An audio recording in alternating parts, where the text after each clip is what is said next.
আজকে থেকে কয়েক বছর আগেও তোমাদের এই অবস্থানে ছিলাম, আবার ঠিক কিছুদিন পরে তোমরাও আমাদের অবস্থানে আসবে ইনশাল্লাহ। তো সেই জন্য ভালো করে পড়াশোনার পাশাপাশি একটি এক্সট্রা কারিকুলার অ্যাক্টিভিটিস অবশ্যই করতে হবে, কারণ শুধু পড়াশোনা করেই কিন্তু এই পর্যায়ে আসা যায় না।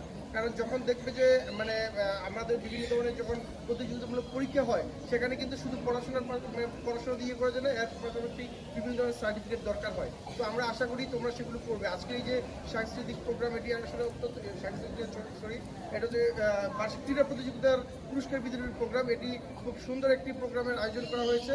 আজকে যারা এখানে বিজয়ী হয়েছে বা যারা পুরস্কার পাচ্ছ, তারা এখান থেকে শিখতে পারবে কীভাবে বিজয়ের আনন্দটা অনুভব করা যায়। যারা আজকে এখানে পুরস্কার পাও নাই, তারাও যারা বিজিত, তারা হয়তো বা ভবিষ্যতে তোমরা নিজেকে সেভাবে গড়ে তুলবে যাতে তোমরা ভবিষ্যতে জয়ী হতে পারো। এবং এই খেলাধুলা শুধুমাত্র আমাদের শরীরকেই ভালো রাখে না, আমাদের মনকে অনেকটা প্রফুল্ল রাখে, আমাদের মনকে সুস্থ রাখে। আর সুস্থ মন থাকলে পড়াশোনাও করা সম্ভব। এবং এটি আমাদেরকে আমাদের নৈতিকতা, আমাদের মনোবল অত্যন্ত দৃঢ় করে। তাই প্রতি বছর যেই বার্ষিক ক্রীড়া প্রতিযোগিতার আয়োজন করা হয়, এটি অবশ্যই তোমাদের জন্য একটি পজিটিভ বিষয়।